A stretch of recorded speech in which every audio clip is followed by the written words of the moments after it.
Hello dear everyone, myself Sanjay Rai Bhatt, welcome to my YouTube channel history by SRB. तो आज की इस वीडियो में हम लोग डिस्कस करेंगे topic the salt march and the civil disobedience movement, यानी कि नमक यात्रा और सविनय अवज्ञा आंदोलन। तो इस टॉपिक को डिस्कस करने से पहले हमें ये थोड़ा सा रिमाइंड कर लेते हैं हम लोग कि लास्ट टॉपिक में हमने कहां पर एंड किया था। तो लास्ट टॉपिक जो हमने डिस्कस किया था वो क्या था? वो था टुवर्ड्स सिविल डिसोबीडियंस। और यहां पर हमने एंडिंग कहा की थी, इसका एंडिंग ये हुआ था कि गांधी जी ने एक डिसीजन लिया था 30 जनवरी 1930 का जो दिन होगा वह कंप्लीट इंडिपेंडेंस डे के रूप में सेलिब्रेट किया जाएगा, यानी कि पूर्ण स्वतंत्रता दिवस के रूप में सेलिब्रेट किया जाएगा। और ये भी हमने देखा था लास्ट वीडियो में कि यह जो सेलिब्रेशन था यह सेलिब्रेशन सक्सेसफुल नहीं हुआ था, और इसीलिए गांधी जी अब ऐसे मुद्दे की तलाश में थे, ऐसे टॉपिक की तलाश में थे जिसकी सहायता से वे सभी इंडियंस को, सभी भारतीयों को अपने साथ जोड़ सके और एक बड़ा आंदोलन तैयार कर सके। और वह टॉपिक गांधी जी को बहुत ही जल्द मिल गया। और वह टॉपिक क्या थी? वह टॉपिक था सॉल्ट का मुद्दा था, नमक का मुद्दा था। और अब इसी नमक के मुद्दे को लेकर गांधी जी ने सिविल डिसोबीडियंस मूवमेंट यानी कि सविनय अवज्ञा आंदोलन चलाने की तैयारी करने लगे। और इसी के बारे में अब इस नए टॉपिक में हम लोग डिस्कस करेंगे और जानेंगे कि आखिर यह सिविल डिसोबीडियंस मूवमेंट की शुरुआत कैसे हुई। तो अब चलते हम लोग इसको डिस्कस करते हैं, कैसे सिविल डिसोबीडियंस मूवमेंट की शुरुआत हुई, क्या प्रोसेस था। तो यहाँ पर हुआ क्या? तो गांधी जी ने सोचा कि सिविल डिसोबीडियंस मूवमेंट को स्टार्ट करने से पहले एक बार हम लोग इरविन से बात कर लेते हैं। तो गांधी जी ने एक लेटर लिखा इरविन के पास में और 11 डिमांड्स उनके सामने पेशकश की और कहा यदि आप इस 11 डिमांड को फुलफिल करते हैं, पूरा करते हैं, तो फिर सिविल डिसोबीडियंस मूवमेंट की शुरुआत नहीं की जाएगी, और यदि आप नहीं करते हैं तभी सिविल डिसोबीडियंस मूवमेंट को शुरुआत की जाएगी। तो यह कंडीशन गांधी जी ने इरविन को दिया। अब ये जानते हैं कि ये जो 11 डिमांड्स गांधी जी ने इरविन को दिया ये किस टाइप के डिमांड्स थे। तो बताना चाहूंगा कि ये वैसे डिमांड्स थे जो समाज के सभी वर्गों को कवर करते हो, यानी समाज के जितने डिफरेंट टाइप्स के वर्ग के लोग हैं, सोसाइटी के लोग हैं, उन सभी की डिमांड्स को फुलफिल करने वाले डिमांड्स वहां पर रखे गए थे। लेकिन उन 11 डिमांड्स में जो सबसे इंपॉर्टेंट डिमांड थी वह क्या था? वह डिमांड था सॉल्ट टैक्स को माफ करना, यानी सॉल्ट टैक्स को समाप्त कर देना, नमक कर को समाप्त करना। ये बहुत ही बड़ा मुद्दा था, ये बहुत बड़ी डिमांड थी। इसके पीछे गांधी जी ने यह तर्क दिया कि भाई अब सॉल्ट है, सॉल्ट एक बहुत ही कॉमन चीज है और बहुत ही इंपॉर्टेंट भी चीज है। और इंपॉर्टेंट इसलिए भी है क्योंकि यह एक ऐसा चीज है जिसको एक अमीर से अमीर और गरीब से गरीब व्यक्ति भी यूज करता है। किसको? नमक को। और ऐसे प्रोडक्ट पर, ऐसे चीजों पर टैक्स इंप्लीमेंट कर देना, साथ ही साथ उसमें मोनोपोली राइट इंप्लीमेंट करना, तो इसी चीज का गांधी जी ने विरोध किया। तो इसी डिमांड को, इसी सॉल्ट टैक्स को बंद करने के लिए गांधी जी ने उस 11 डिमांड में लिखा और ये बहुत बड़ा मुद्दा था। इसी मुद्दे के सहारे गांधी जी ने सिविल डिसोबीडियंस मूवमेंट की जो दिशा है उस दिशा को और दशा को तैयार किया। तो फाइनली गांधी जी ने इरविन को 11 मार्च तक का समय दिया और उन्होंने अपने लेटर में कहा, इंफॉर्मेशन में कहा कि यदि 11 मार्च तक आप हमारे इन 11 डिमांड्स को नहीं मानते हैं तो फिर मैं सिविल डिसोबीडियंस मूवमेंट को स्टार्ट करूंगा। तो जब यह डिमांड इरविन के पास गया तो हालांकि इरविन ने इसका कोई जवाब नहीं दिया, कोई उत्तर नहीं दिया, इग्नोर कर दिया गया गांधी जी की डिमांड को। तो इस तरह से इरविन ने उसका कोई जवाब नहीं दिया, कोई रिस्पॉन्स नहीं दिया। तो फिर भाई गांधी जी को भी गुस्सा आ गया। अब गांधी जी ने कहा कि ये भाई हमारी डिमांड को आप नहीं मान रहे हो तो फाइनली मैं क्या करूंगा? फाइनली हमें तो सिविल डिसोबीडियंस मूवमेंट स्टार्ट करना होगा। और फाइनली गांधी जी ने सिविल डिसोबीडियंस मूवमेंट की शुरुआत की। और इसकी शुरुआत कहां से की और कैसे की? इसकी शुरुआत की अपने साबरमती आश्रम से। किस प्रकार से की? एक मार्च के द्वारा, एक यात्रा के द्वारा इसकी शुरुआत की गई। हालांकि यह जो स्टार्टिंग हुई यह दांडी से की गई थी, लेकिन इसका जो स्टार्टिंग हुई वह साबरमती से हुआ। तो गांधी जी ने किया क्या? उनके साथ 78 फॉलोअर्स थे, 78 लोगों को साथ लिए और वहां से, कहां से? साबरमती आश्रम से। साबरमती आश्रम से 12 मार्च यानी कि 12 मार्च 1930 को वहां से वो निकल पड़े। कहां के लिए निकल पड़े? दांडी के लिए।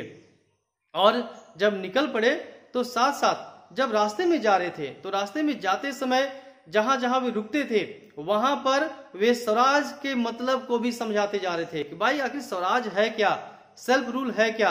तो यह दोनों काम एक साथ हुआ। तो ये मार्च यानी ये जो यात्रा है, यह मार्च जो था सॉल्ट मार्च के नाम से जाना गया। कब शुरू हुई? 12 मार्च 1930 को यहां से शुरू हुई और कहां के लिए निकल गई? दांडी के लिए निकल पड़ी। कितनी दूर थी? 240 माइल्स यानी 240 मील की दूरी थी। और वहां पर कब पहुंचे वे? 6 अप्रैल 1930 को गांधी जी दांडी पहुंच गए। वहां पहुंच के उन्होंने समुद्र का पानी लिया, उसको गर्म किया और गर्म करके नमक तैयार किया और इस प्रकार से गांधी जी ने वहां पर नमक के कानून को तोड़ दिया। तो इसी को कहते हैं सिविल डिसओबीडियंस मूवमेंट यानी कि सविनय अवज्ञा आंदोलन। वहीं से मेनली सिविल डिसओबीडियंस मूवमेंट की शुरुआत हो गई।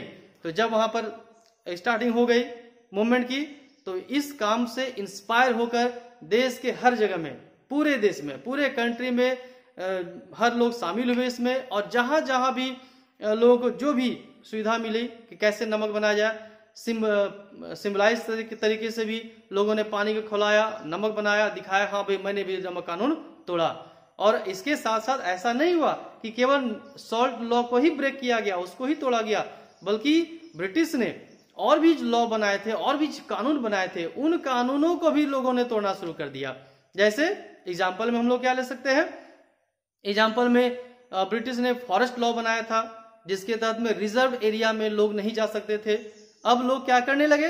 रिजर्व एरिया में भी जाना शुरू किया, वहां से भी जंगल से भी लकड़ी लाना, फल लाना, जो भी है वो लाना उन लोगों ने शुरू कर दिया। बोला नहीं मानेंगे हम, तो नमक कानून टूट गया। इसके बाद सारे कानून को धीरे धीरे लोगों ने तोड़ना शुरू किया और तोड़कर विरोध किया। दूसरी ओर एक चौकीदारी टैक्स होता था, अब चौकीदारी टैक्स को भी तोड़ना लोगों ने शुरू किया। नेक्स्ट क्या था? जो रेवेन्यू था किसानों को देना पड़ता था, लैंड रेवेन्यू देना पड़ता था। अब किसानों ने भी मना कर दिया, बोला नहीं देंगे, हम कानून को तोड़ेंगे, नहीं मानेंगे आपके कानून को, और लैंड रेवेन्यू को भी उसने तोड़ना शुरू किया। इस तरीके से कहने का तात्पर्य हुआ कि जितने सारे ब्रिटिश ने लॉ बनाए थे, जितना हो सकता था उन सारे कानून को लोगों ने तोड़ना शुरू किया और इस प्रकार से सिविल डिसओबीडियंस मूवमेंट की शुरुआत हो गई। अब इसके बाद क्या हुआ? तो अब ब्रिटिश लगी घबराने, वो बहुत ही परेशान हो गई। अरे बाबा ये क्या हो रहा है, ये तो बहुत बड़ी आंदोलन चल रही है। अब ब्रिटिश ने क्या किया? फिर से वायलेंस शुरू कर दी, मारना पीटना, इस मूवमेंट को दबाना शुरू किया, सप्रेस करना स्टार्ट कर दिया और लगी पिटाई करने सभी की। इसी बीच क्या हुआ कि अप्रैल 1930 में अब्दुल गफ्फार खां को अरेस्ट कर लिया गया और जब उनको अरेस्ट कर लिया गया तो पेशावर का जो एरिया है, पेशावर के शहर में लोगों ने धरना प्रदर्शन शुरू कर दिया इसके खिलाफ में। किसके खिलाफ में? अब्दुल गफ्फार खां के गिरफ्तारी के खिलाफ में। और वहां पर भी हिंसा फैलने लगी। अब जब बहुत ज्यादा हिंसा फैलने लगी, बहुत लोगों ने विरोध करना शुरू किया, तो ब्रिटिश पुलिस ने क्या किया? वहां पर फायरिंग कर दी, गोलियां चला दी, जिससे बहुत लोगों की जानें भी चली गई। और इसके साथ ही जस्ट 1 मंथ के बाद यानी कि 1 महीने के बाद गांधी जी को भी गिरफ्तार कर लिया गया, उनको भी अरेस्ट कर लिया गया। तो जब गांधी जी को अरेस्ट कर लिया गया फिर क्या हुआ? फिर होना क्या था वही हुआ। फिर से लोग प्रदर्शन करने लगे। जहां जहां सरकारी बिल्डिंग्स थे या गवर्नमेंट की जो भी बिल्डिंग्स थे, चाहे वो पोस्ट ऑफिस हो, रेलवे हो, मकान हो, हर जगह लोगों ने हमला शुरू कर दिया, तोड़ना फोड़ना शुरू कर दिया।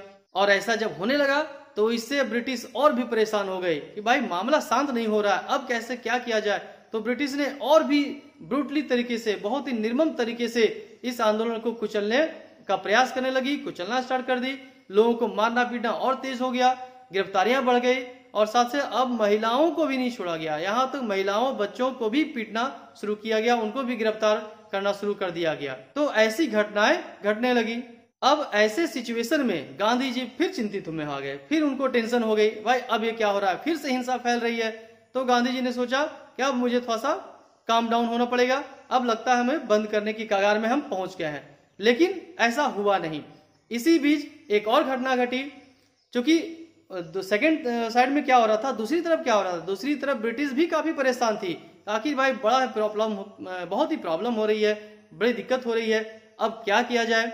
तो उन्हें उनके दिमाग में एक बात सोची कि क्यों ना हमें गांधी जी से थोड़ा कंप्रोमाइज कर लिया जाए और मामला को रफा दफा करके शांत कर दिया जाए, क्योंकि ब्रिटिश बड़े धूर्त भी होते थे और चालाक भी होते थे। तो अब इरविन ने क्या किया, इरविन गांधी जी से मिले और इरविन ने गांधी जी को एक प्रपोजल दिया, प्रस्ताव दिया कि भाई आप शांत हो जाइए, आपको इतना करने की जरूरत नहीं है। ऐसा करते हैं, मैं आपकी बातों को थोड़ा समर्थन करता हूं और आपको मैं एक ऑफर देता हूं। गांधी जी बोले क्या ऑफर है भाई? तो ऑफर ये है कि आपको लंदन चलना है, वहां घूमने जाना है। गांधी जी ने पूछा क्यों भाई? तो इरविन ने क्या कहा कि चलिए आपके प्रॉब्लम को मैं दूर करता हूं, वहां पर राउंड टेबल कॉन्फ्रेंस होने वाला है, जिसे हम लोग गोलमेज सम्मेलन कहते हैं। तो राउंड टेबल कॉन्फ्रेंस लंदन में होने जा रहा है गांधी जी, चलिए मैं आपको इनवाइट करता हूं, वहां पर चलिए, आप वहां पर अपनी प्रॉब्लम्स को रखिए, अपनी समस्याओं को रखिए और आपकी समस्याओं को दूर कर दिया जाएगा, सॉल्व कर दिया जाएगा। अब गांधी जी भी थोड़े से नॉर्मल हो गए। गांधी जी को भी लगा चलो भाई हिंसा से अच्छी बात है, बातचीत से ही काम बन जाए तो अच्छी बात है, मैं तो वैसे भी वायलेंस का समर्थन करता नहीं हूं, तो चला जाए। तो यह जो गांधी जी और इरविन के बीच में जो समझौता हुआ, जो पैक्ट हुआ, इसको गांधी इरविन पैक्ट के नाम से जाना जाता है। और यह पैक्ट हुआ कब था?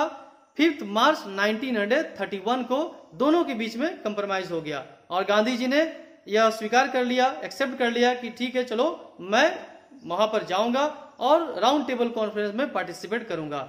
और इसी प्लान को लेकर के अब गांधी जी तैयारी करने लगे वहां जाने का। इधर क्या हुआ, आंदोलन उन्होंने क्या किया, बंद कर दिया। मतलब चलो अब तो बात बन गई है, वहां जाना है, सारे प्रोमिसेस को पूरा किया जाएगा और आंदोलन यह सफल होगा, आंदोलन समाप्त कर देना है। यही सोचकर गांधी जी ने उसमें आंदोलन को स्थगित कर दिया, बंद कर दिया और सीधे कहां रवाना हो गए? लंदन की ओर रवाना हो गए। क्यों? राउंड टेबल कॉन्फ्रेंस में पार्टिसिपेट करने के लिए। लेकिन हुआ क्या? हुआ वही, ये ब्रिटिश के चक्रव्यूह में गांधी जी फंस गए। हालांकि ब्रिटिश कुछ करना नहीं चाहते थे, वे तो बस यह जो मूवमेंट बहुत तेजी से चल रहा था, इस मूवमेंट को किसी तरह से रोकने का प्रयास ब्रिटिश कर रही थी और उसी प्रयास में वह सफल भी हो गई। तो गांधी जी ने जब बंद कर दिया, गोलमेज सम्मेलन में राउंड टेबल कॉन्फ्रेंस में पार्टिसिपेट गांधी जी ने किया, लेकिन वहां पर गांधी जी को घोर निराशा हो गई। गांधी जी ने जितने सारे प्रपोजल रखा, जितने सारे डिमांड को रखा, गांधी जी को धोखा दिया गया। कहा गया कोई भी आपकी डिमांड पूरी नहीं होगी। अब गांधी जी को लगा गुस्सा, अब क्या करेंगे वहां पर? तो गांधी जी ने अपना बोरिया बिस्तर उठाया और वहां से फिर गुस्सा करके वहां से निकल पड़े, वापस इंडिया आ गए। अब वापस आने के बाद कहा अच्छा बच्चों, मैं तुम्हें छोड़ूंगा नहीं, इसको ब्रिटिश को, हमें धोखा दिया है।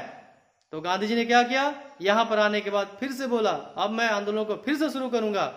तो फिर से रीस्टार्ट किया गया, किसे? सिविल डिसोबीडियंस मूवमेंट को फिर से रीस्टार्ट किया गया, शुरुआत की गई।